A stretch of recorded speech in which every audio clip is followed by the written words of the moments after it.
वो अपने जीवन को बहुत आगे ले जाता है। जो उन परीक्षाओं से हार जाता है वो अपने को हार मान लेता है, फिर वो जीवन से हार जाता है। कई तो उसमें अपना जीवन को ही समाप्त कर लेते हैं। तो परीक्षाएं तो हर चलती रही, जब तक हमारा जीवन है तब तक हमारे जीवन में परीक्षा है। बट हर एक परीक्षा से डर क्यों? हर एक परीक्षा से डर इसलिए है कि कहीं ना कहीं हम अपने जीवन को नहीं समझ पाए हैं, हम अपने को नहीं समझ पाए हैं, या हमारे अंदर जब तक हम अपने को नहीं समझ पाएंगे तब तक हमारे अंदर विश्वास की कमी रहेगी। जब तक आपके अंदर कॉन्फिडेंस नहीं होगा, जब तक आपके अंदर अपने प्रति बिलीफ आपको नहीं होगा, विश्वास नहीं होगा, तब तक जो है आप परीक्षाओं से डर और भय के तो कोई भी परीक्षा जीवन में। और सबसे पहले वो विश्वास आपके अंदर कैसे जागृत होगा? विश्वास आपके अंदर कैसे आएगा? विश्वास आएगा मन की शांति से।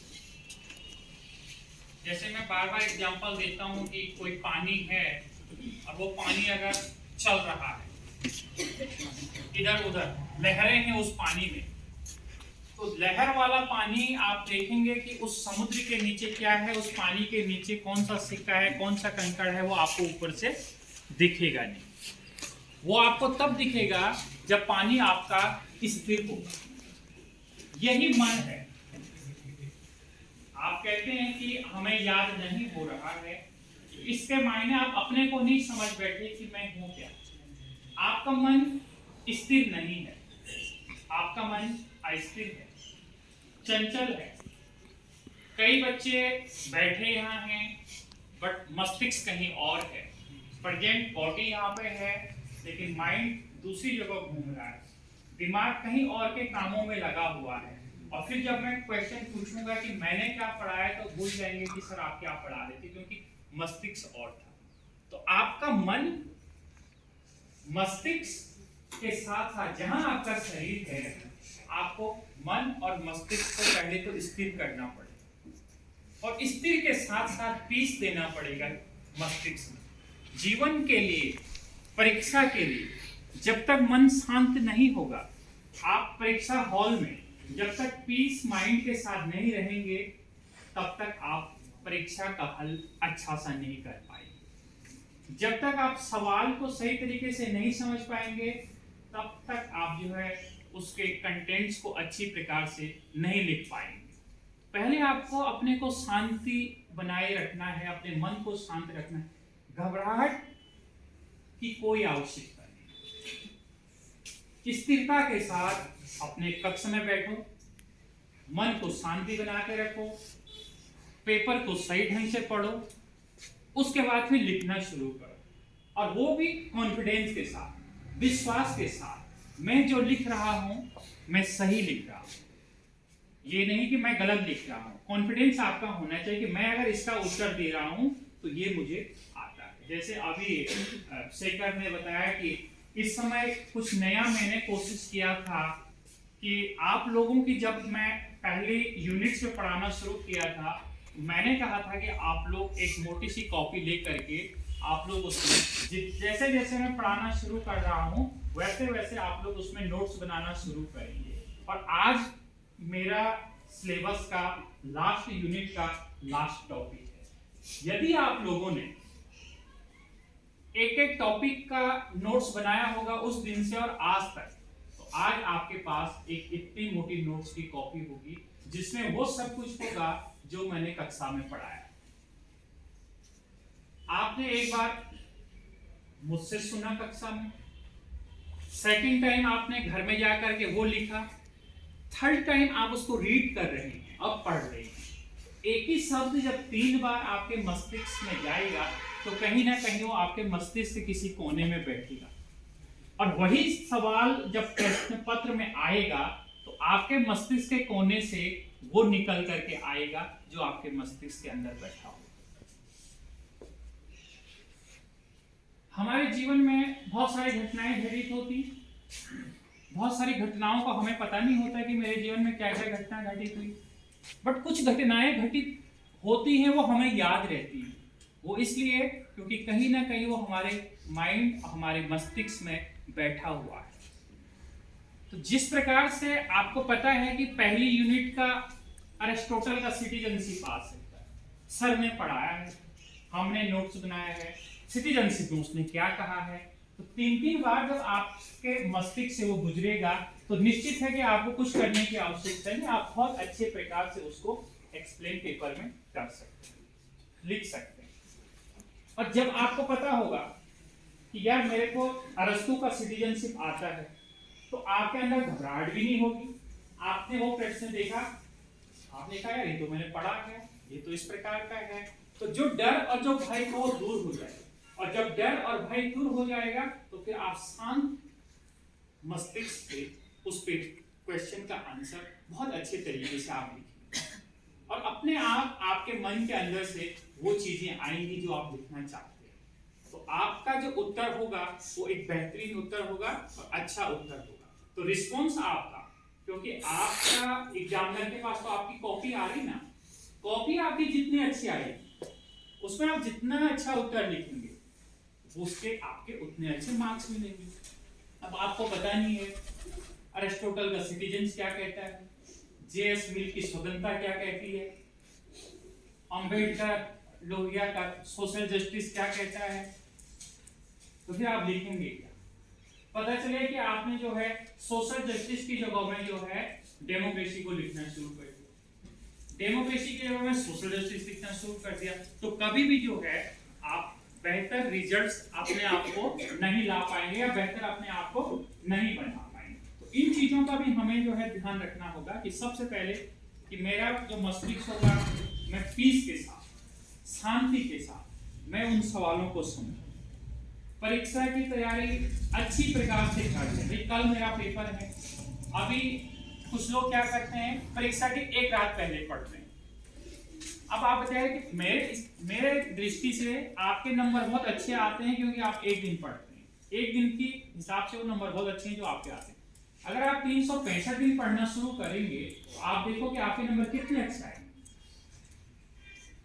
तो आप अपने को प्रेशर डालते हैं एक ही दिन के लिए, या कल पेपर है, परसों वो पेपर है, तो आपको पहले तय करना है कि मेरी ये यूनिट अब खत्म होगी मेरी, और आप लास्ट टाइम पे आप लास्ट वीक में केवल रिवाइज कर सकते हैं, रिविजन कर सकते हैं, थोड़ा सा देख सकते हैं कि कहाँ पे क्या है, बट वो चीजें पहले से क्लियर होनी चाहिए। जब वो चीजें क्लियर होंगी देखो तो फिर आपका विश्वास और बढ़ेगा। अगर मैं कक्षा में पढ़ाने आता हूँ, मेरा कॉन्सेप्ट क्लियर नहीं है, तो मैं कॉन्फिडेंस के साथ आपके साथ बात नहीं कर सकता, मैं नहीं पढ़ा सकता।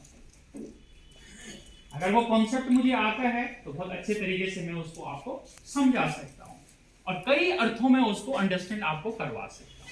तो ये कब होगा, आप कब अच्छी प्रकार से लिखेंगे, जब आपका बहुत अच्छी तरीके से आपने उसको पढ़ा, बिलीव हो गया आपको कि यस यही है, अरस्तु सिटीजन्स के बारे में यही कहता है, मैं यही। डाउट्सफुल की स्थिति में कब रहेंगे आप, जब आप कंफ्यूज की स्थिति में कि यार क्या ये सही लिखा हूं मैं, क्या उसने यही कहा होगा या वो कुछ और तो नहीं कहा होगा। जब आपके कॉन्सेप्ट क्लियर नहीं है फिर दिक्कत।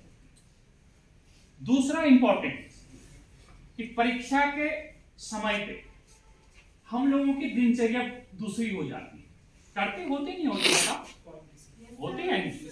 आप नॉर्मल डे पे और एग्जामिनेशन डे के ड्यूरेशन पे आपने अपनी दिनचर्या आप चेंज करते थे, वो दिनचर्या आपको प्रेशराइज की ओर ले जाती, प्रेशर दबाव की ओर ले जाती, और दबाव आपको डिप्रेशन की ओर ले जाता है।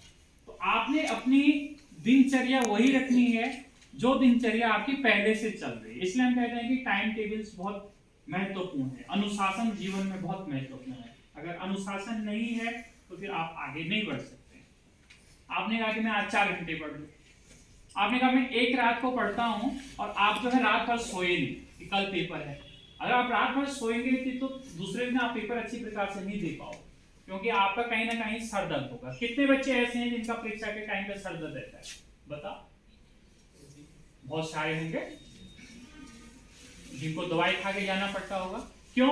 आप नींद पूरी नहीं लेंगे, डिप्रेशन और तनाव में रहेंगे, अगले दिन का पेपर अच्छा नहीं हुआ तो फिर सर दर्द, और सर दर्द अनुशासन अगर हमारे जीवन में नहीं, समय को अगर हम सही तरीके से उसको यूटिलाइज नहीं कर पा रहे तो फिर प्रॉब्लम हमारे सामने आएगी। तो इस चीज का भी आपको ध्यान रखना पड़ेगा। कई बच्चे क्या करते हैं, मीडियम को खोजने की कोशिश करते हैं। हिंदी मीडियम का है, वो सोचता है कि मैं इंग्लिश मीडियम में लिखूंगा तो शायद बहुत बेहतर मेरे मार्क्स आएंगे। जिसमें आपको अच्छा है, मीडियम आपकी मन की समस्या है, मीडियम कोई समस्या नहीं। आप हिंदी में बहुत अच्छा लिख सकते हैं, आप इंग्लिश में बहुत अच्छा लिख सकते हैं। सवाल यह है कि आपके कंटेंट्स अच्छे होने चाहिए। मीडियम इंपॉर्टेंट नहीं है कि आपने जो है इंग्लिश में लिखा तो आपको अच्छे नंबर मिलेंगे, हिंदी में लिखा तो नंबर नहीं मिलेंगे, जिस भी भाषा में लिखते, लेकिन आपके जो है स्पष्ट होने चाहिए। आपके जितने भी उत्तर हैं वो सही होने चाहिए। और कोशिश करो कि प्रेशर से अपने को दूर रखो, प्रेशर अपने ऊपर मत आने दो, दबाव अपने ऊपर मत आने दो। दबाव आएगा तो फिर आप लोग जो है अच्छा काम नहीं कर पाएंगे। प्रेशर में आप क्या अच्छा पेपर दे पाएंगे बताओ? और हम अभी मैंने जब आप लोगों से क्वेश्चन किया तो बहुत सारे लोगों का यही उत्तर था कि हमें डर होती है, भय होती है। प्रेशर किसका है? शिक्षक का। प्रेशर किसका है? माँ बाप का, कि माँ बाप को अच्छे नंबर दिखाने हैं, शिक्षक को पास होकर दिखाना है। तो विदाउट प्रेशर के जितना आपको आता है अपना बेहतरीन से बेहतरीन करने की कोशिश करो, एक अच्छा एटमॉस्फेयर बनाने की कोशिश करो उस ड्यूरेशन पे, ठीक है ना। माँ बाप को भी कहिए कि ठीक है थोड़ा हमें इस टाइम पे आप फ्री रखने की कोशिश कीजिएगा, ठीक है ना। हमारे ऊपर फालतू के प्रेशर बनाने की आवश्यकता नहीं है। तो क्या होगा कि आप शांत मन से अच्छा काम कर सकते हैं। बट उससे इंपॉर्टेंस ये है कि पहले आपको जो है अपने अंदर की उस शक्ति को पहचानना होगा कि आपके अंदर पावर कितनी है। भाई आप, मैं बता रहा हूँ कि आपको जो है आप कह रहे हैं कि मैं 8 घंटे पढ़ लूँ, आज 12 घंटे पढ़ लूँ। मैं परीक्षा के ड्यूरेशन पे इन्हीं कक्षा हॉल के अंदर मैंने देखा कि कई बच्चे जो हैं गिरते हुए, चक्कर आते हुए। उसका कारण ये कि वो इतना प्रेशर में अपने को ले जाता है या ले जाती है कि परीक्षा के दिन उसकी तबीयत खराब हो जाती है, फिर आपका समय बर्बाद हो जाता है, 15 मिनट बर्बाद, आधा घंटा बर्बाद। तो ये इसीलिए होता है कि आप अपनी क्षमता के अनुसार काम करें। आपकी कैपेसिटी कितनी है, आपकी आकांक्षा, आपकी अपेक्षा, अपनी इन सब चीजों का ध्यान में रखते हुए आपको कार्य करना होगा। और कभी भी सबसे बड़ा ये है कि मन का हार, अगर आप ये मान लेंगे कि यार मेरा पेपर शायद मैं अच्छा नहीं कर पाऊंगा, तो आप कभी अच्छा नहीं कर पाएंगे। हमेशा ये कोशिश रखनी कि मेरा पेपर जो हुआ बेहतर होगा, मैंने आज जो पढ़ा है वो बेहतर पढ़ा है, अच्छा पढ़ा है। तो एक पॉजिटिव तरंगें आपके अंदर आएंगी। जब आप परीक्षा हॉल में पॉजिटिव व्यू को लेके जाएंगे, पॉजिटिव तरंगे लेके जाएंगे, तो फिर बेहतरीन कार्य आप करेंगे। अगर आप पहले ये लेके चलेंगे कि यार पता नहीं आज तो मुझे कोई याद ही नहीं हो रखा है, आज तो पता नहीं क्या होगा, तो वो सब फिर गड़बड़ हो जाएगा। और उसके लिए आपको क्या करना है? इसके लिए आपको स्वयं अपनी परीक्षा लेनी है पहले घर में। आप तो सेकंड परीक्षा देने परीक्षा हॉल में आए, पहले अपनी परीक्षा घर में करो। आप देखो कि मेरा सिलेबस कितना है, सिलेबस ये है, इतना यूनिट है, इसमें से क्या आएगा, इसी में से तो आएगा। 8 क्वेश्चन आएंगे, 8 में से 8 क्वेश्चन करने हैं।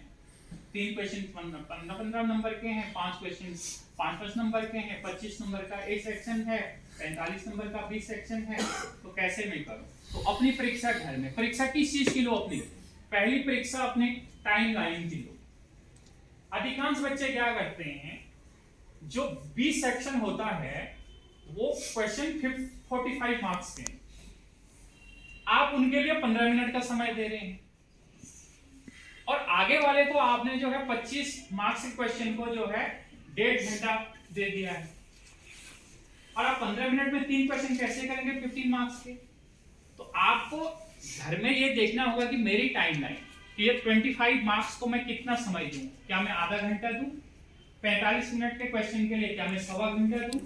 तो एक क्वेश्चन का मेरा टाइम क्या होगा? सेकंड क्वेश्चन, हर एक क्वेश्चन को इक्वल टाइम देना, क्योंकि आपको पता है ना हर एक क्वेश्चन के मार्क्स इक्वल दूसरी जो मैं 20 इयर्स का मेरा जो अनुभव है मूल्यांकन का, कॉपी चेक करने का, मैं देखता हूं बच्चे का जो पहला क्वेश्चन उसने किया वो सवाल है 5 नंबर का, वो इतना लंबा कर दिया है जितने आवश्यकता नहीं। जो सवाल लंबा करना था 15 मार्क्स का, वो आपने जो है एक पेज या आधा पेज में खत्म कर दिया। आप अगर उसमें 10 पेज भी लिखेंगे, 5 नंबर के मार्किंग में आपको 6 नंबर तो नहीं मिलेगा ना, आपको 4 मिलेगा, 5 मिलेगा। लेकिन 15 वाले में आपने जो एक पेज भी नहीं किया हुआ है, कुछ लिखा ही नहीं है, तो आपको 15 में से जो 1 और 2 नंबर मिल गए, तो आपके मार्क्स जो है कम हो गए। और आप कहते हैं कि नहीं मैंने तो बहुत अच्छा किया था, बट जो है मुझे नंबर क्यों नहीं मिला। कई बार क्वेश्चन समझने में क्वेश्चन कुछ और पूछता है, आप कुछ और लिखते हैं, आंसर कुछ और लिखते हैं, क्वेश्चन कुछ और होता है। तो पेपर को सही तरीके से समझना, टाइम लाइन बनाना कि मैं एक क्वेश्चन का, मेरा 5 नंबर के क्वेश्चन का, एक क्वेश्चन के लिए अगर मेरे 10 मिनट है, सेकंड के लिए 10 मिनट है, 5 क्वेश्चन के 50 मिनट मेरे 5 नंबर के लिए होगी। अब मेरे पास कितना बचता है, 1 घंटा 10 मिनट, यानी कि 70 मिनट्स मेरे पास जो बचते हैं। 70 मिनट्स फिर मेरे, क्या ये 15 मार्क्स के 3 क्वेश्चन है उनके लिए। फिर 17 मिनट्स को भी आप जो है डिवाइड 3 से करो, फिर देखो कि कितना टाइम होता है, फिर देखो कि इतना टाइम जो है मेरा एक क्वेश्चन के लिए। उसमें क्या करेंगे आप कि लास्ट वाला जो क्वेश्चन है उसके लिए भी आपको उतना ही टाइम मिलेगा जितना टाइम आपका फर्स्ट क्वेश्चन के लिए। वहां पर ये एक बहुत बड़ी प्रॉब्लम्स होती है, बच्चे अधिकांश मैंने ये देखे। या ऐसे हो सकता है कि आप बी वाला सेक्शन पहले कर लो, लेकिन उसके ऊपर लिख दो यहाँ पे section B, question number 1, question number 2, question number 3। उसके बाद section 1, question number 1, 2, 3, 4, 5। Question number हमेशा लिखिए क्वेश्चन के आगे। ये कोई ऐसा नहीं है कि सेक्शन ए ही पहले करना है, आप सेक्शन बी को भी पहले कर सकते हैं, बट उसके लिए पहले आपको लिखना पड़ेगा ऊपर से सेक्शन बी और सेक्शन ए। समझ रहे हो मेरी बात को? बहुत सारी चीजें टाइम का देखना पड़ेगा आपको, क्योंकि यही प्रॉब्लम है कि हम ज्यादातर प्रॉब्लम वही टाइम की होती है।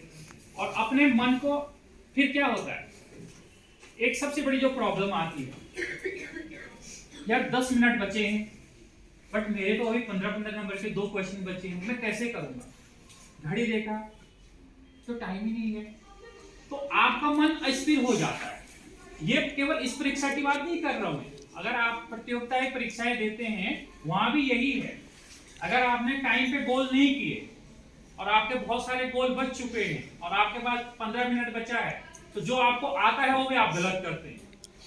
जल्दीबाजी में तनाव हो जाता, प्रेशर हो जाता है, हौसला हो जाता पूरा सिस्टम। तो जो क्वेश्चन अच्छा करना था उसको भी गलत करके बाहर आ गया। उसका यही कारण है कि टाइम मैनेजमेंट हर एक परीक्षा में, वो प्रतियोगिता परीक्षा हो या वो डिग्री की परीक्षा हो, जब तक आपका टाइम मैनेजमेंट नहीं होगा परीक्षा में, तब तक आप जो है बेहतर उसके आंसर नहीं कर सकते हैं। ठीक है ना? और कोशिश करो, जैसे कई बार होता है कि आप एग्जाम देते देते आपको थोड़ा से थकान जैसी महसूस लगी है, आपको लगा कि तो अपने को मन स्थिर करने के लिए आप जो है 3-4 बार इस प्रकार से लंबी सांसें ले सकते हैं। अगर आपको थकान जैसा महसूस हो रहा, या कई महान ऐसे भी होंगे कि जिनको नींद आ रही है परीक्षा में, तो गर्मियों के टाइम पे जो परीक्षा 2 बजे बाद होती है, तो अपनी थोड़ी सी लंबी सांसें ले करके आपको ऑक्सीजन पूरा मिलेगा, तो उससे क्या होगा, थोड़ा फ्रेशनेस आएगी। आप पानी पी सकते हैं, 2 मिनट के लिए आप जो है बाहर टॉयलेट आ सकते हैं, तो थोड़ा सा आपका हलचल होगा, तो फिर कुछ चीजें और आपके मन के अंदर आएगा, तो आप बेहतर उसको लिख सकते हैं। ये तो रहा ये वाला सिस्टम। अब है लिखने वाला सिस्टम। हमारी हैंड राइटिंग कैसी होनी चाहिए, कंटेंट्स कैसे होनी चाहिए, हेडिंग्स कैसी होनी चाहिए, क्वेश्चन का सारांश कैसा लिखा हुआ होना चाहिए, क्वेश्चन का इंट्रोडक्शन कैसा होना चाहिए, क्वेश्चन का बीच का पार्ट्स में आपका क्या लिखा हुआ होना चाहिए, वो चीजें भी बहुत जरूरी है। कहीं सारांश को आपने जो है इंट्रोडक्शन में ही डाल दिया। फिर क्वेश्चन को समझना, क्वेश्चन क्या पूछता, अगर क्वेश्चन उसको वर्णन करने की बात कर रहा है, एक्सप्लेन करने की बात कर रहा है, तो फिर उस क्वेश्चन को एक्सप्लेन करो। क्वेश्चन उसको अगर ये कहता है कि लिखने की बात कर रहा है, परिभाषा की बात कर रहा है, तभी उसमें परिभाषाएं लिखनी है। मैं कई बच्चों का देखता हूँ डेफिनेशन नहीं पूछी गई है, फालतू में डेफिनेशन में आप लोग अपना टाइम बर्बाद कर देते।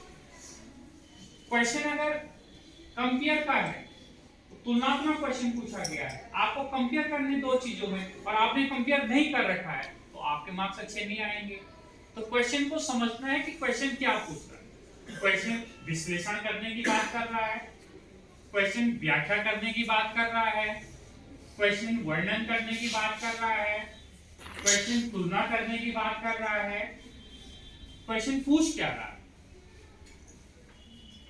और तब जाकर के आप क्वेश्चन का अच्छे तरीके से आंसर देंगे तो बहुत सारा अच्छा रिजल्ट्स आपको प्राप्त होगा और अच्छे मार्क्स आपके आएंगे। और ये सब चीजें तभी होंगी कि जब आप बहुत अच्छे प्रकार से अपने को पढ़ेंगे, बहुत अच्छे प्रकार से लिखेंगे, अपना कॉन्फिडेंस लेवल हाई बनाएंगे, तभी जाकर के आप ये अच्छा काम कर सकते हैं परीक्षा। ठीक है ना। तो परीक्षा अपने आप में क्या है, कोई भी, जैसे मैंने कहा कि जीवन की हर मोड़ की परीक्षा अपने आप में परीक्षा लेती है, बट उस परीक्षा को आप जो है एक तनाव के रूप में नहीं देखेंगे। ठीक है, उस परीक्षा को एक एंजॉय के रूप में देखेंगे कि ये तो पार्ट ऑफ लाइफ, ये तो जीवन का एक हिस्सा है और जिस हिस्सा में हमको भागीदारी लेनी है ना। तो जीवन का एक हिस्सा है परीक्षा, कोई भी परीक्षा जी। अगर आप इस प्रकार से अपने को बनाने की कोशिश करेंगे तो मुझे लगता है कि किसी भी परीक्षा में आपको असफलता प्राप्त नहीं होगी, बल्कि आप सफलता प्राप्त करेंगे। और हर एक परीक्षाओं से अपने को सीखना है, हर एक परीक्षाओं से जो आपकी कमी रह गई उस कमी को दूर करने की कोशिश करती है, तो फिर आप जो है बेहतर एक छात्र बन सकते हैं अपने जीवन में, अच्छी चीजें आप बता सकते हैं। क्योंकि एग्जामिनर के पास वहां पर तुम्हारे चेहरे नहीं है, एग्जामिनर के पास ये भी नहीं है गर्ल्स बॉयज है, एग्जामिनर के पास ये भी नहीं है कि ये अर्बन का है ये रूरल का है, एग्जामिनर के पास ये भी नहीं है कि ये गरीब है अमीर है, उसके लिए सब कॉपी एक समान है। तो वहां पर आपका जो दर्पण है वो आपकी कॉपी है, वो आपकी उत्तर पुस्तिका है। तो जिस उत्तर पुस्तिका को आप जितना बेहतर तरीके से एग्जामिनर के सामने रखोगे उतना बेस्ट रिस्पॉन्स आपको उधर से मिलेगा, है ना। तो परीक्षा को ध्यान पूर्वक से देना है, अच्छे से देना है, ध्यान लगा के प्रश्नों को समझना है, बिल्कुल भी चंचल होने की आवश्यकता नहीं है, चंचलित होने की आवश्यकता नहीं है, ध्यान पूर्वक बैठ कर। कई बच्चे मैं देखता हूँ 2 घंटे का पेपर है, 1 घंटे में ही निकलना शुरू कर देंगे। कैसे तुम्हारे क्वेश्चन पूरे हो जाएंगे भाई? आप 2 घंटे बैठिए आराम से, एक एक क्वेश्चन को चेक करो, एक बार नहीं 2 बार चेक करो, 2 घंटा पूरा टाइम दो, अच्छे तरीके से। ठीक है ना। पेन अपनी अच्छी ले जाओ, घड़ी अपना ले जाओ, पानी की बोतल अपनी ले जाओ, अपनी पूरी तैयारी करके अगर आप जाएंगे तो वहां पर आपको दिक्कत नहीं होगी। फिर दौड़ते दौड़ते पेन लेने नीचे जाएंगे। हाँ, एक सबसे इंपॉर्टेंट तो ये कि कक्षा हॉल में कोशिश करो कि 15 मिनट पहले अपने बैठ जाओ। ये कोशिश मत करो कि जब लास्ट पेपर की बेल बज रही तब आप क्लास के अंदर जा रहे हैं। तो आपका टाइम क्या होगा, कॉपी के फ्रंट पेज भरने में लगेगा, फिर पेपर को पता नहीं खत्म हो गया, फिर पेपर आने में टाइम लगेगा। 15 मिनट पहले आप प्रिपेयर होकर के आपको रहना है कि हाँ ठीक है, मेरे को जो है पेपर करना है अच्छे तरीके से और शांति के साथ, पीस के साथ, ना किसी को डिस्टर्ब करो, ना अपने को डिस्टर्ब होने दो। तो बहुत अच्छे प्रकार से आप जो है आंसर लिख सकते हैं। वहाँ कोई क्वेश्चन तुम्हारे अंदर? जीवन में सफल होने के लिए नंबर जरूरी है, अगर नहीं है तो हम नंबर के पीछे क्यों भाग रहे हैं? हाँ, बहुत अच्छा क्वेश्चन है। जीवन के लिए सफल होने के लिए नंबर की आवश्यकता नहीं है। जीवन में सफलता के लिए नंबर की आवश्यकता नहीं है, बट आज की प्रतियोगिता परीक्षाओं के लिए आपको जिस प्रकार के हमारे यहाँ पे जनसंख्या है, जिस प्रकार से आप गवर्नमेंट सेक्टर में जाना चाहते हैं, तो आपका स्किल भी अच्छा होना चाहिए। स्किल के साथ साथ आपका जो डिग्री है उस प्रतियोगिता के लिए कहीं आपको मार्क्स की आवश्यकता होगी, वहां पर आपको फिर जो है थोड़ा से अपने को मतलब ये ऐसा नहीं है कि अगर आपके पास अच्छे नंबर नहीं है तो आप सफल नहीं हो सकते जीवन में, आप बहुत बड़े बन सकते हैं। बल्कि जिसके पास डिग्री होती है वो तो बंद जाता है, जिसके पास कोई डिग्री नहीं होती वो खुला होता है, वो सब कुछ कर लेता है। समझ लो भाई, हमारे पास जो बड़ी डिग्री होती है हम बोलते हैं ये काम नहीं करेंगे, वो नहीं करेंगे, बट जिसके पास डिग्री नहीं होती वो हर एक काम करने को तैयार है। तो वो शिखर तक पहुंचता है कौन? जिसके पास कोई डिग्री नहीं होती। ये इतिहास में भी रहा है, ये रहा, ऐसा कुछ नहीं है कि हमको मतलब ये बहुत अच्छा क्वेश्चन तुम्हारा था भाई, माइंड सेट को चेंज करने की आवश्यकता है। ये एक जीवन का परीक्षा, तो मैंने कहा ना हर एक चीज में परीक्षा है। हम लोग बीमार होते हैं तो हम लोग अपने को बचाने के लिए परीक्षा नहीं देते हैं, हॉस्पिटल जाते हैं ना, मरेंगे बचेंगे वो भी तो एक परीक्षा है। बच गए तो पास हो गए, मर गए तो हार गए। अभी कोविड भी आने वाला है, ये भी एक परीक्षा है, कितने लोग इसमें पास होंगे, कितने अपने को बचा के रखेंगे, कितने नहीं बचाएंगे। जीवन तो मैंने कहा नहीं, हर एक मोड़ जो है परीक्षाओं से भरी पड़ी है। और परीक्षा का मतलब ये नहीं है कि केवल मार्क्स लाना, केवल नंबर लाना। उन परीक्षाओं से अपने को सीख लेना है कि मेरे से क्या कमी रह गई थी, दोबारा मैं उसमें जो है और अपने को आगे करूं, और सक्सेस अपने को ले जाऊं, और सफलता की ओर अपने को ले जाऊं, और जो कमी है उसको दूर करूं। वो अपने आप में परीक्षा है। और कोई सर एग्जाम में प्रेशर देते हैं या हमारा नेचर एग्जाम के प्रति ऐसा होगा कि हम अपना भी प्रेशर देते हैं? एग्जाम का नेचर तो नहीं है ऐसा, हमने अपना नेचर बना दिया है, क्योंकि वो फॉर्मेट तो एक ही है, उसमें कोई ऐसा नहीं। हमने अपना नेचर इसलिए बना दिया है कि हम जब समय पे अपने काम नहीं करेंगे, समय पे हम पढ़ेंगे नहीं, तो एक प्रेशर हमारे मन के ऊपर बना रहेगा, ठीक है ना। तो हमें ये लगता है कि वो प्रेशर है, एग्जाम में तो वही होना है, पेपर में